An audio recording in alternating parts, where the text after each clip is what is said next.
Alright guys, today I'm doing a review on these Kettle brand potato chips. These are maple bacon, and these are, as you can see, non-GMO, certified gluten-free.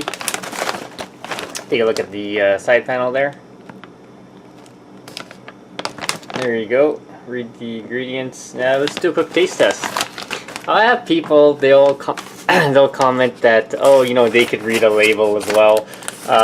But, you know, I'm not just reading a label, I'm actually, well, I am reading a label, but I'm actually doing a quick taste test as well. So, let's do a taste test of see how these things actually taste. I always have people asking for snack options, so that's what it looks like.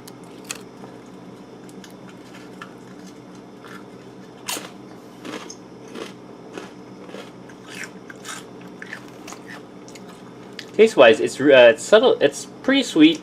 It does have a slight aroma of bacon. Tastes pretty good. How many grams of sugar? 2 grams per 18 to 20 chips. So it's not that bad. Taste-wise, yeah, it's pretty good. Nice crunch. And by the way, like I said, going back to that comment, yeah, it saves you the hassle of buying a bag. So if you do a quick taste test, these are actually pretty good. Definitely check them out if you're looking for a different snack option. If you have any questions, comments, guys, post them below. Don't forget to subscribe to the channel.